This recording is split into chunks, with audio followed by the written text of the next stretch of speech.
and talking about taking those obstacles and turning them into opportunity. COVID, right? You never let a good pandemic go to waste. It's a tragedy what happened, you know, in our world, but at the same time, we still have to move forward. So this question's for Rita, and segueing into the COVID conversation. How has COVID like really changed? We talked about apartment complexes, but how has COVID really changed the way business think about commercial real estate? I think that the pandemic has changed the way that commercial real estate holders think in a couple of ways. One of them is that for a very long time, that's an industry that has been based on a 10-year lease sweet spot. And there are a few people who are willing to take on that kind of a relationship to the built environment right now, because that's a decade and nobody knows what's going to happen tomorrow. So the holders of commercial real estate are now having to think through what other kinds of tenants they want to bring in. And then on the user side, they're trying to figure out, for what activities do I really need space? I don't actually, turns out, need every one of my employees to be sitting at a desk all day, every day. I need an opportunity to meet with them at a regular interval or workspace when they need it, but maybe that looks like something other than this 10-year lease I have been traditionally doing for the past however many decades. And then I think the other piece of it too is that we're seeing a lot of brands pop up in the pandemic, you know, ghost kitchens, people who are selling all kinds of different maker goods, and people who have come up with new consulting models. All those people over the next, you know, 2 quarters, they're going to start meeting people face to face, but they're not going to be meeting people face to face at the interval that's going to lend itself to even a year lease, let alone a 10-year lease. So the question then becomes like, you know, helping people who are looking for space get their arms around what they need, but then also helping people who have space get their arms around, like, well, or rather get more comfortable with new ways of doing things, new kinds of activities, new kinds of leases, and leveraging technology to make all of it a little bit easier for the administrative staff that's going to have to make all those buildings sing. Exactly. And so businesses are transforming, and we'll talk about not only larger businesses, smaller businesses, but hold on, we're talking about COVID, right? So, and let's tie this to money. Natalie, like, how are incentives addressing things like COVID, right? Like people still have health concerns. Yeah, absolutely. And I'll kind of tag on to what Rita was talking about. COVID has shaken up, you know, we see all asset types come through Incentify, and I should preface with that. I mean, thousands of properties, tens of thousands of properties streaming through our database.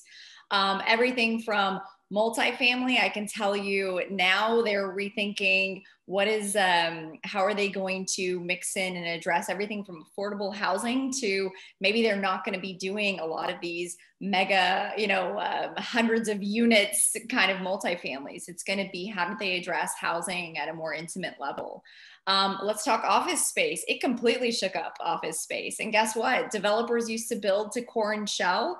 Not anymore. They are not, you're not going to have the same anchor tenants you used to have. You're going to have migrating tenants, which is what Rita was talking about. So now developers are realizing they can't, or they're not just on the hook to make a core and shell deal pencil. They've got to build that space out. They've got to create flexibility, right? And for the office spaces that know that they're going to retain their space, because let's be honest, there are some businesses that still have to do things face to face. Suddenly it's, wait a second, air quality matters. Absolutely. It's always mattered. We just haven't addressed it in the way that COVID is driving us to address it. So building standards are being far exceeded in the air quality realm and the energy efficiency realm. And employees are asking their employers, you know, am I safe returning to the office? Tell me about what the plan of action is. Tell me about how the building's going to address this. And so those are a lot of the things we're at least seeing at Incentify. Absolutely. And one thing you said, Natalie, and, you know, people are having to adapt. and this question is for Alex. I mean, if people are having to adapt, not only businesses, what Rita said, also there's a lot, not only in Houston, but across the country, there's all these innovation ecosystems, right? How are they going to bounce back and evolve from this huge COVID interruption? Yeah, I mean, so as part of the innovation ecosystem, you need space, right? We kind of touched on co-working space in the last question. I think Rita did an excellent job talking about it from a real estate perspective, and Natalie from a financial and money perspective. So I'll try to tackle this from like a behavioral science perspective, which is, I mean, ultimately, while yes, a lot of the tasks that people will do, especially if there's kind of systemic, more tactical, operative tasks, they don't require you to be engaging face to face. But I think as human beings, we'll be drawn to operating and cooperating with other people in environments that are conducive to collaboration and creativity. So I think we'll probably start seeing innovation ecosystems transition a lot of their more operational pieces to an online platform, because that's not going away. I mean, the COVID accelerated and it's here. But then when you're talking about more elements of trying to have collision and creativity and really kind of foster some new age thinking, I think you'll have to have more human interaction, and you'll have to have more human engagement. And even if you don't have to, I think we'll naturally do that. I mean, we clearly didn't learn our lesson from the Spanish flu. There's people, was holding their signs saying wear a mask. It took us a while to get to that point.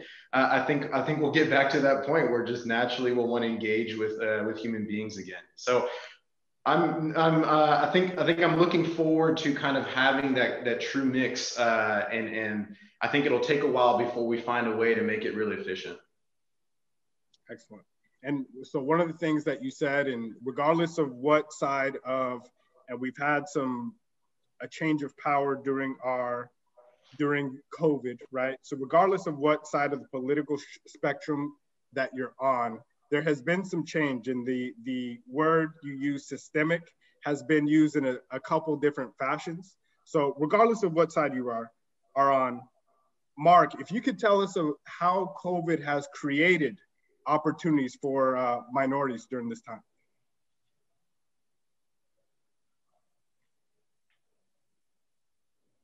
Mute. COVID has definitely created opportunities for minorities during this period. If you're active on Instagram, there are several influencers who have, because everyone's sitting at home, who are showing you what is capable, and on LinkedIn as well, what is capable in real estate, in commercial real estate, and they're giving away or sometimes selling great information and educating people, like Bobby said earlier, on how to get into the real estate game like never before. And so it's the use of technology and the fact that people are kind of at home, bored, wanting to be able to, as Alex said, communicate and meet with like-minded people, and just fed up of Netflix, et cetera, and just wanting to do more for themselves and for their families. We talk about tech entrepreneurs, and I appreciate that, Mark, and creating opportunity. And we have, the good thing is Houston is one of the most diverse city in the nation, especially in tech. So Mr. Bryant, talk to us about being a minority tech founder. Why hasn't this industry of commercial real estate been disrupted at all, right? And specifically in this space.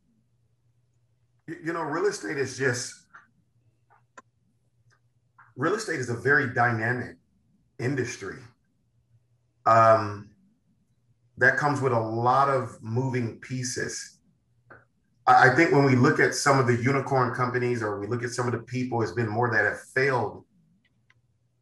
And I really believe that to really tackle this industry, you have to have an insider perspective. I think a lot of people that have tried to disrupt, which I think that's an overhyped word. But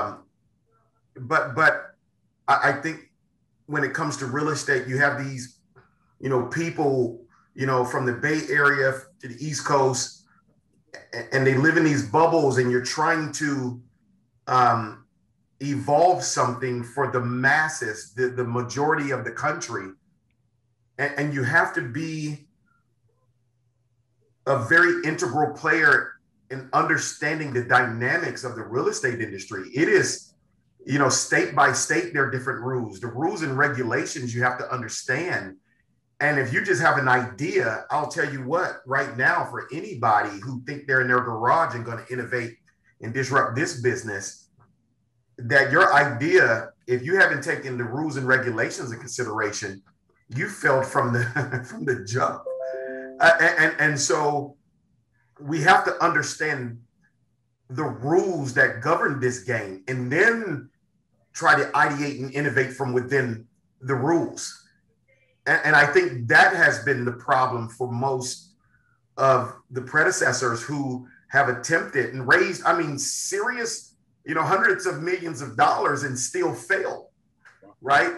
And so I think what has to happen is that there has to be this Venn diagram of tech and real estate within an organization that understands the pitfalls, that understands the rules and regs, and that has a beautiful idea of innovation and being able to tie all that in together. And the reality of it is, even if that is perfect, you still have to be blessed by this thing called timing, because that overrides it all. And I think right now with the pandemic and what it has done, it has taught us to prepare for the worst. You have to develop for the worst. And if you do that, whatever the future of this new normal that we're all in the pursuit of understanding, that nobody knows what it looks like, right?